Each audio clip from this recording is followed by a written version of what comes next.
Welcome to The Finance Files, a podcast hosted by myself, Brittany Carter, and my best friend, Whitney Coford, with occasional appearances from Whit's dad, Greg Coford, and other guests. We talk about all things finance, including investing, trading, economics, capital markets, and business management. Come learn the investor mindset with us. And remember, if you decide to trade off anything that we talk about without doing your own research, you're an idiot. Because you need to assume that we're going to be very positive about things in our portfolio and very negative about things in our portfolio that are short, and that we're going to immediately reverse this position once our podcast drops because of its massive impact on the marketplace. Massive. All right, well, that cues up perfectly our topic Tuesday, and our topic this week is do your own research, how to find reputable resources, suss out fake news. So I guess maybe the first question we should address is why bother doing your own research? I think the big thing with research is I think that very few people, especially in today's day and age with social media, actually are taking the time to look through the sources behind some of what they're hearing. We live in a day and age where anyone can say anything, and it honestly just doesn't even have to be true. And the thing that was really interesting, I remember in my early 20s, my friend, I mentioned, oh, I love Malcolm Gladwell, he does all these studies, blah, blah, blah. And she's like, well, a lot of the studies he cites aren't, like actually that reputable. I was like, oh. And then it made me think about how often do I actually read a study and then look at, hey, how big was the, sample size of that study? What was the margin of error? There's a lot of factors, even from some like reputable sources, that we don't necessarily consider. We just look at the data, we look at a chart, and it can be very, very misleading. So I think especially when you're making really important decisions about, whether it's where you invest your money, who you vote for, you do want to take the time to research the sources and better understand where that information is coming from. Yeah, so maybe let's dig into some of the things you mentioned, Brit. Let's start with margin of error. Dad, do you have a good example of what is margin of error and why it matters? Well, margin of error is a number that can be calculated to determine what the results you get are likely to be off by. It's a statistical calculation, standard statistical model. So when you read, for example, a political poll that it says this candidate has, 51% of the votes, that candidate has 48% of the votes, but the margin of error is 3%. In reality, those could be exactly the opposite. So anytime the difference in a poll is equal to or less than the margin of error, that poll really isn't telling you anything at all. Would you label that as fake news? No, it's not fake news, because what you know is that whatever you're doing that poll on, like if it's on presidential candidates, for example, you do know definitively it's an extremely close race. So that is information you garner from that survey. But as to who's ahead, it's a coin toss, literally. Okay. And how does margin of error get used in, say, a scientific study? Why does it matter there? Well, in a scientific study, it matters because, again, the results of what you're doing in your study need to be significant enough that the margin of error is inconsequential. In other words, if your results fall within a margin of error, like if you're doing a test of a drug, for example, and your results come back that it's effective, but within the margin of error, it could be ineffective, you really haven't learned anything from that study, other than it's probably not that beneficial. Do you have any examples of companies that you've invested in where margin of error played an important role in what the study showed? It was a biotech, and they felt they had a cure for lupus. They did a phase 2 study, which normally a phase 2 study is done to just determine a dosage size. Phase 1, you're just making sure it doesn't kill people. Phase 2, you're trying to determine dosage size. And then phase 3, you want to determine what are the negative effects and if it's better than the current standard of care or better than a placebo. That's what you're trying to accomplish in phase 3. But a lot of people have designed their phase 2 to do be a mini version of phase 3. So they had done a phase 2 that was almost 300 people. The positive results were overwhelmingly beyond the margin of error, and so they decided to go ahead with a phase 3 study. In the phase 3 study, it was a qualitative study. In other words, at the end of the study, they asked you, was your life improved taking this drug on a scale from 1 to 10? And anybody that gave it a 5 or higher, that was considered a success. Well, the irony was this drug actually cured the disease that it was trying to help people with. But they didn't know that it was going to be a cure. They didn't know that it was curable, and they didn't know people within the population would be able to be cured. And that wasn't the design of the test, was to test for curability. But because it was a qualitative test, a person who was cured of the disease ranked exactly as much in the value of the study as a person who said, I'd give it a 5 or a 6. And so because of that result, they weren't able to show that they were statistically more effective than the placebo because of the size of the study. The people that were cured was small enough that got washed out. And so it ended up being a failed study because they weren't able to show for the majority of the participants it improved their lifestyle.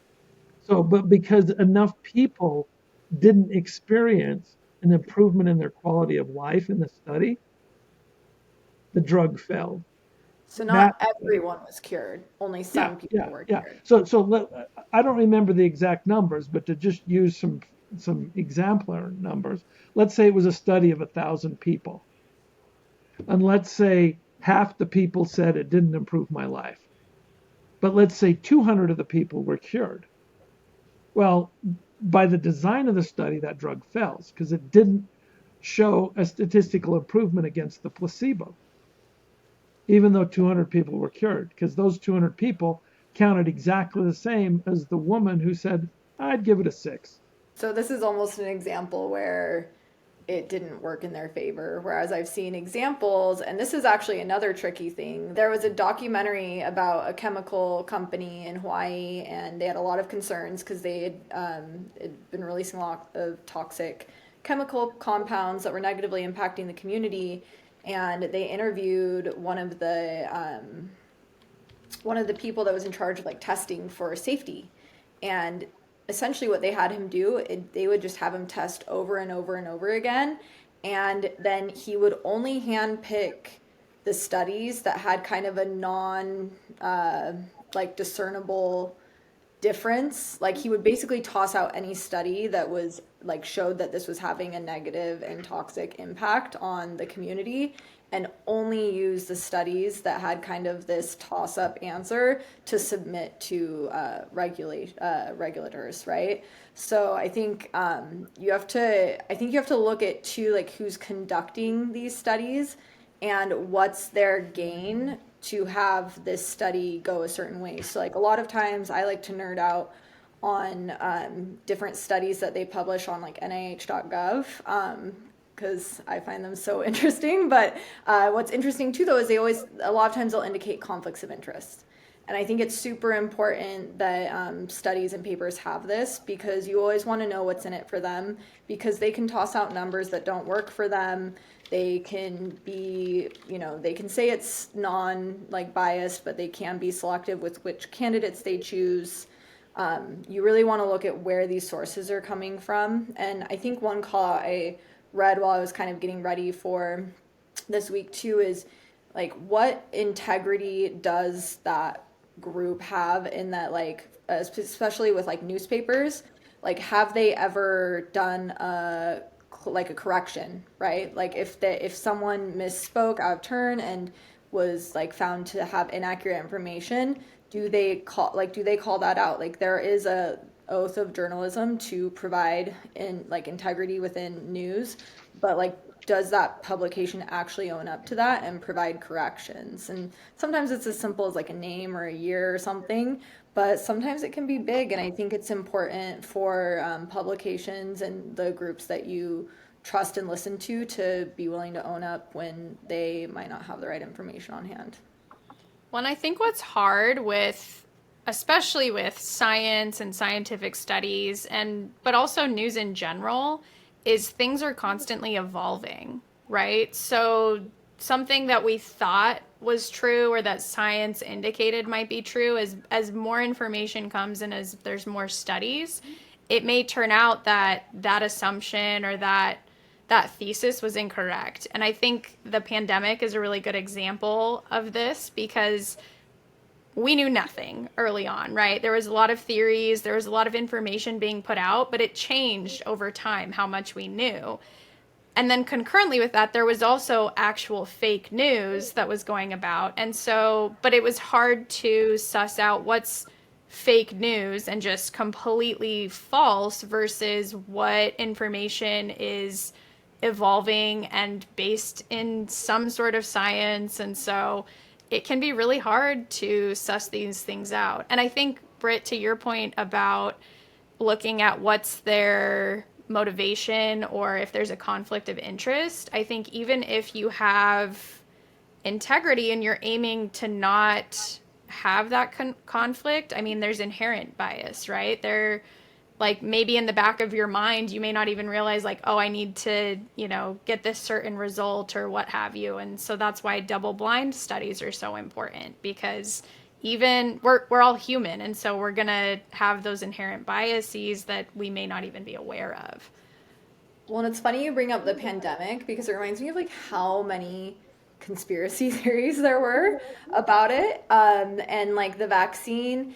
And we're not going to get into a vaccine rant here, but I do like think another thing you want to think of is like what's the actual probability of something occurring, right? Because there was this idea that was this like like there was this one, which I think most people would agree, there was not some like mastermind effort to like vaccinate and like inundate like all these people into like mind control or some weird thing. There were things like that out there. And I just take a step back and I'm like, okay, objectively, we have all these privately held companies with their own board of directors and like, people that they have to report to. They're competing with one another. And we like are saying that they all coerced like together and there was no whistleblower and like they all had this master plan and there's all these different separate manufacturing facilities that have been doing this proprietary like you just look at the probability and it's like, yeah, that's probably not the case. So I also sometimes like to think about that when I'm looking at things is like, what's the probability that this information is accurate? And not only do you want to look at just like the general dynamics of are these a bunch of different publicly traded companies competing against one another, but you want to look at like the sample size. Like I can't tell you how many studies I'm like, oh, this is really cool. And then I look at the study size and it's like 30 people. Like Right. that doesn't Or like really 10. mean, yeah. Like, and it's like no, like you need to have a bigger sample size, right? So you want to look at like, and how long like that study took, like, and like who did they choose? Like you really want to look at the whole picture beyond just what the result is. Yeah, absolutely. You have to take everything with a grain of salt, use critical thinking to kind of reason out, could this be true? What other factors should be at play here that maybe are not being accounted for and assess accordingly. Well, I think on that note, this is a good time to wrap things up. Do your research. So when you're doing that research, you're going to want to look at a lot of different factors. You want to look at the sample size if it's a study. You want to look at the margin of error. You want to look at where that source is coming from. Are there special conflicts of interest when someone's reporting a certain fact? And yeah, just I think, long story short, don't believe everything you see on TikTok. And that would probably solve a lot of issues. And on that note, we'll see you tomorrow for Wayback Wednesday, where you will see that fake news and decepting others has been since the dawn of mankind.